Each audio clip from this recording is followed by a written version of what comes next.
Hoje, a gente vai mergulhar a fundo em um dos projetos mais ambiciosos da história recente do Brasil, o Plano Nacional de Educação.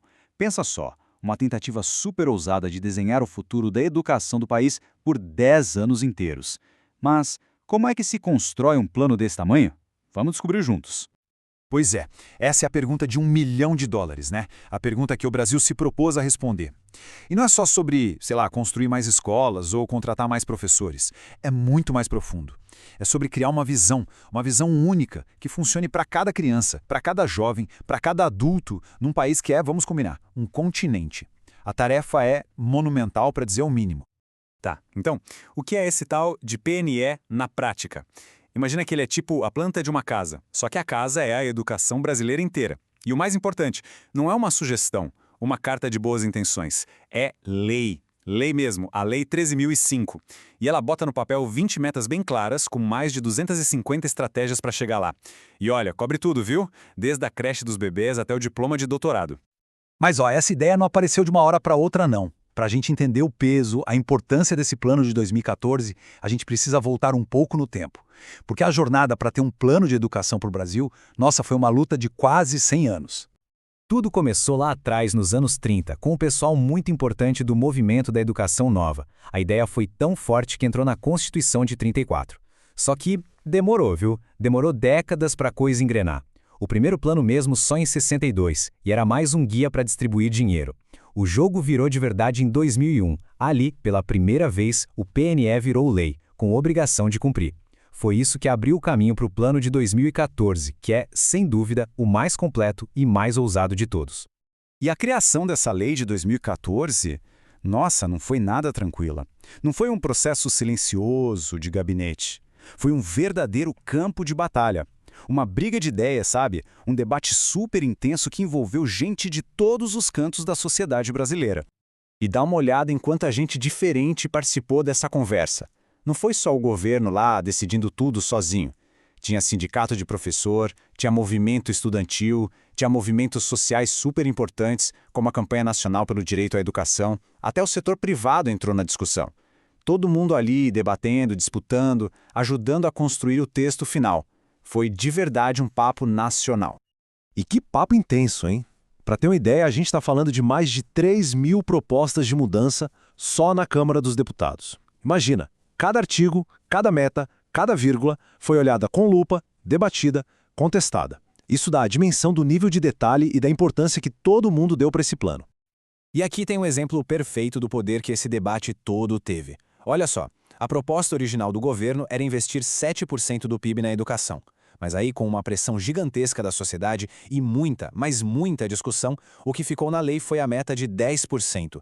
Isso foi uma vitória enorme, um marco para quem defende a educação pública. Então, o ponto central é esse, a grande virada de chave. Ao virar lei, o PNE ganhou dentes, força de verdade.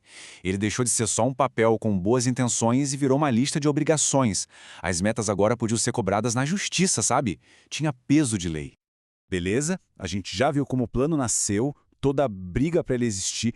Agora, vamos mergulhar no que ele de fato quer fazer. O coração do PNE são as suas 20 metas. E juntas, elas desenham uma visão de transformação mesmo para a educação no Brasil. Vamos começar com a meta que todo mundo conhece, a mais famosa, e talvez a que tinha o maior poder de mudança. Colocar mais dinheiro na educação, até chegar a 10% de tudo que o país produz, do PIB. Era para ser um salto de investimento, sabe? Algo para mudar de verdade o dia a dia das escolas no país inteiro. Agora, pensando nos pequenos, na educação infantil a meta era bem ousada. Ter vaga em creche para pelo menos metade de todas as crianças com até 3 aninhos de idade. Isso é um passo gigantesco, né? Tanto para o desenvolvimento para a criança, que é crucial nessa fase, quanto para ajudar as famílias que trabalham. E lá na outra ponta, no topo da pirâmide da educação, o plano olhava para o futuro da ciência e da tecnologia do Brasil. A meta? Formar 25 mil novos doutores por ano. É um número que, se alcançado, colocaria o Brasil em outro nível de pesquisa, de inovação no mundo. Essa tabela aqui resume bem a ideia geral. No quesito acesso, a ideia era garantir que todo mundo estivesse na escola, da pré-escola ao ensino médio. Em qualidade, o foco era fazer o aprendizado melhorar de verdade, olhando para notas como a do IDEB, que é tipo o grande termômetro da educação básica. e também ter mais escolas de tempo integral.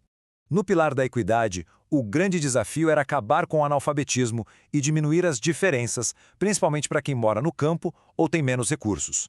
E, super importante, o plano batia muito na tecla de valorizar os professores e de expandir o ensino superior e os cursos técnicos. É uma visão bem completa, que olha para todos os lados. Ok, mas a gente sabe, né? Ter um plano incrível no papel é uma coisa. Fazer ele acontecer de verdade na vida real, aí é outra história. É um desafio e tanto. Então, a pergunta é, como o PNE foi pensado para sair da gaveta e chegar de fato na sala de aula? Exato. A aprovação da lei foi só o ponto de partida. O pessoal que escreveu o plano foi esperto. Eles sabiam que sem um jeito de fiscalizar e de garantir que as coisas acontecessem, todas aquelas metas incríveis poderiam virar só papel, letra morta. E é por isso que a própria lei do PNE já veio com um manual de instruções embutido. Ela criou, por exemplo, 4 grupos diferentes para ficar de olho e monitorar se o plano estava andando, incluindo o Congresso e a própria sociedade. Também forçou estados e municípios a fazerem os seus próprios planos, conversando com o Plano Nacional. Outra coisa chave, amarrou os orçamentos de cada ano às metas do PNE. E talvez o mais revolucionário, mandou criar um Sistema Nacional de Educação, para todo mundo, União, estados, municípios, remar na mesma direção. E é com isso que a gente fecha esta análise. O PNE de 2014 a 2024 foi, sem dúvida, um marco. Foi um grande acordo nacional construído com muito suor sobre o que se queria para o futuro da educação. Ele deixou um roteiro, um mapa detalhado e muito ambicioso. A grande pergunta que fica, e que o Brasil responde um pouquinho a cada dia é: será que a gente consegue fazer a construção ser tão grandiosa quanto o projeto? A planta está na mesa. Levantar as paredes é o desafio de sempre.